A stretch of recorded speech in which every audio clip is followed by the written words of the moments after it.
All right, it's time to start programming. So what we're going to do is go to Spike Prime, not Essential, Spike Prime. And how about we actually start with programming. So now in case you actually get to this portion, all we have to do is just click home, or you can click new project. And we just exit out of it, or let's just do new project. You can actually name your project, and since we are starting, we should start with, let's call it lesson 2. There we go. And just in case, let's see, can I actually show you one to make sure? Let me exit out of it. So if you do go home, which you have to click home twice, I think this is something that's new, the newer version. And note, if you do have the older version, you need to download the newer version. And as you can see, even on here, you're able to get to new project. Since I haven't done anything with the previous project, which I think the project is gone. Yes. So the good news is that as long as you put some code in it, it won't erase. But if you don't put code on it, it will erase automatically. So how about we get started with what we want to learn today, which is how to make the robot move. So first things first, what we need to do is go to movements. And let's just put this here. This is the movement speed. So basically we can now make the robot move as fast as we want. 50%, 100%. You can go 1,000, but it'll still be 100%. That's as good as it gets. Next, one thing that's very, very important is that we need to get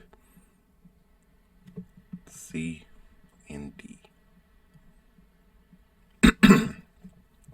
Because your robot right now is the basic robot and it's connected to C and D, but remember where you can do it, which I'm about to turn on my robot.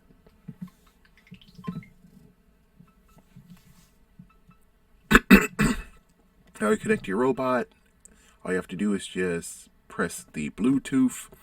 Mine is already green, so I'll click green. I click Bluetooth. There it is.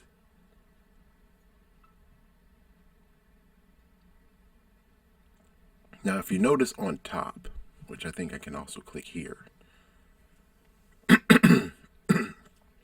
you can see for yourself that I have some motors for A and E and D and C, which it looks like I think I need to.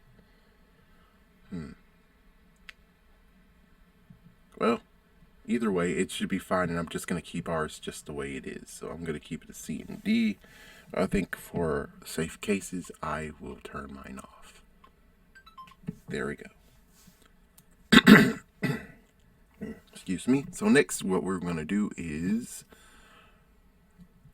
notice that we're able to change direction. So I'm able to change it to 3, and I will give a demonstration of what happens with rotations, degrees, seconds, inches, and centimeters.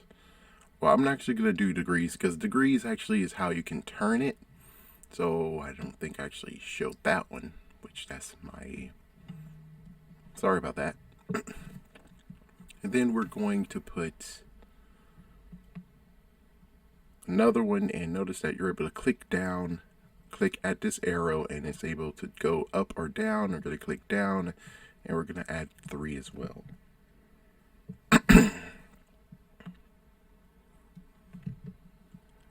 So because I'm going to add buttons, which is going to be a new idea to do, I'm going to add a wait block, which just makes the robot wait.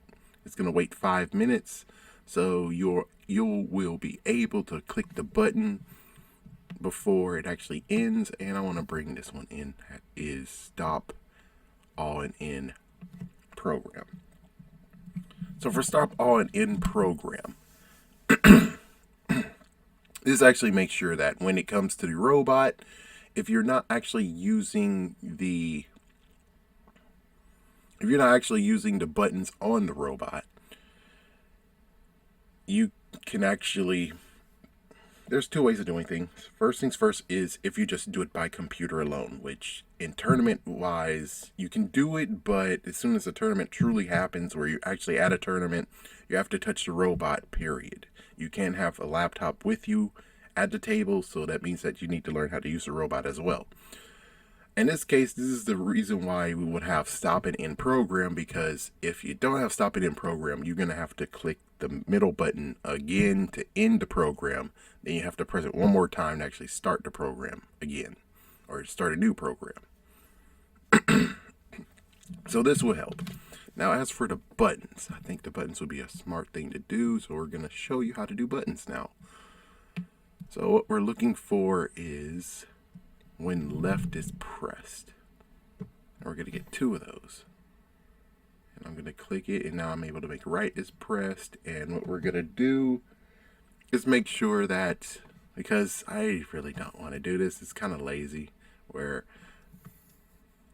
I'm going to put the left and right buttons to where it will return to me. So either I need it to return forward to me, I can press the left button, or if it needs to go backwards to me, I'll be able to press the right button of the robot.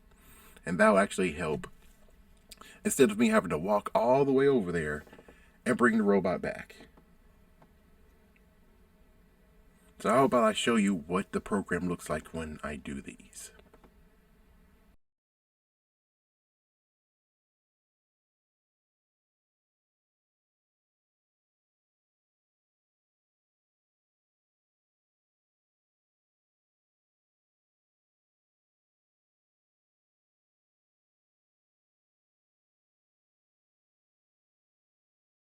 Okay, so the next one that we would like to do, which is, let me just put these over here. I'm going to still keep these.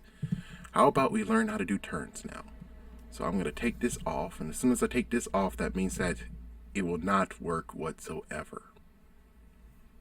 And also, if I didn't show you, all you need to do is click the yellow play button, which I think I should turn on the robot one more time, so I could show you that it will turn yellow.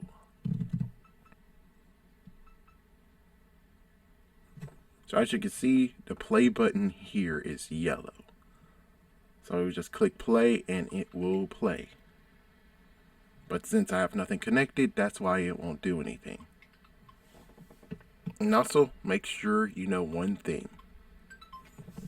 You also need to have set motion motors. If you don't have set motion motors, it won't do anything. So remember, set motion motors will always have to be there. If it's not there, then it will not work. Unless you use the blue ones. Unless you use the blue ones, or unless you use start moving. And even then, sadly, with start moving, it will move without stopping. You would think is how it works, but no, it's just going to do it all by itself and not actually just stop. And sometimes it doesn't even stop at all. So anyways, let me just add a set movement. And how about we do this? We're going to go over here. We're going to click on it, hold on it, and click duplicate. Now we have three ways of turning. I will choose this one first. This one's usually the best one to choose. And I will choose this one, which will make it turn.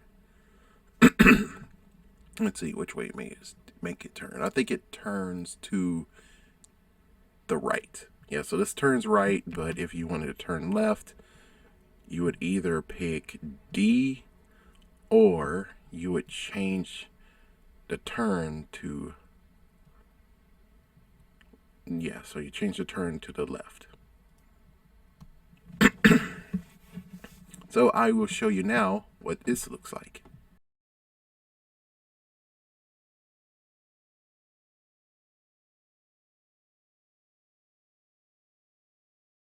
Alright, so next thing that we're going to do, which if you want to keep this, we could just easily just hold it look for duplicate, click duplicate, and now we have another one.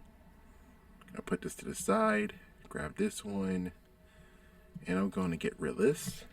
And I will get the next level, which is, well, not the next level, it's just the opposite version, which is getting this one. And I think for the sake of which, I should turn it left. Or move left. And we'll move left by 90, negative 90. There we go. And I think we gotta change it to 0.5 rotations. Alright, now I'm gonna show you what this looks like.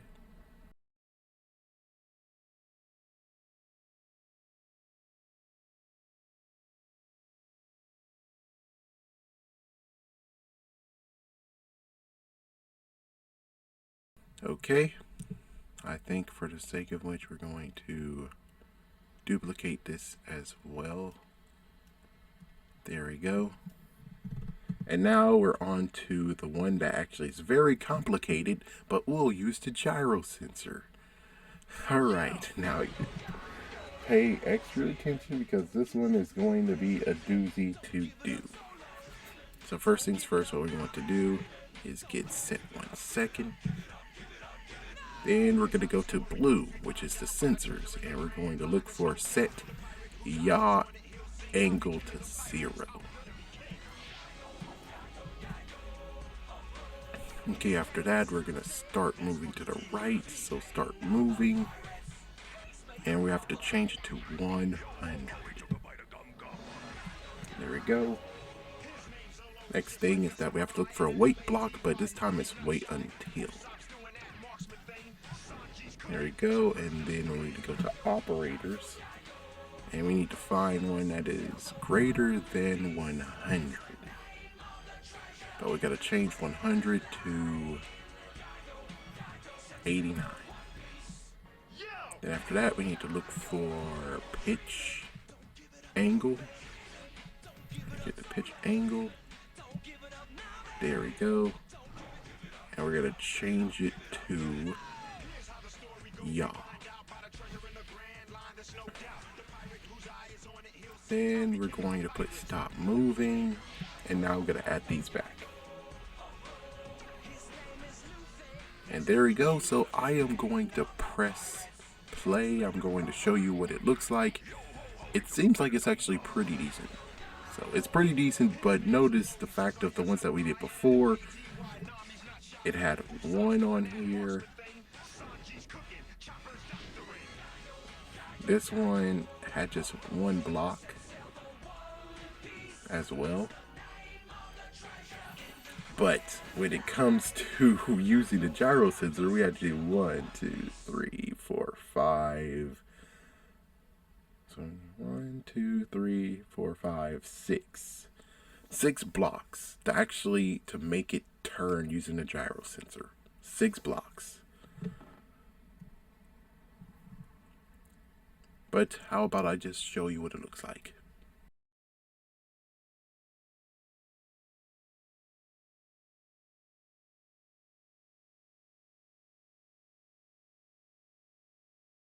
And that's everything that we needed to do for today. So I hope that actually was very, very useful. We actually saved it because we decided to name it. You can rename it if you want. You just click those 3 dots up top and it says rename. The good news is that even if you exit out, let me go home. There it is right here. So as long as it has codes on it, it will not actually delete it. It will save it automatically. That's something new that they've done, and I think that is a great idea. So anyways, how about we get back to the PowerPoint?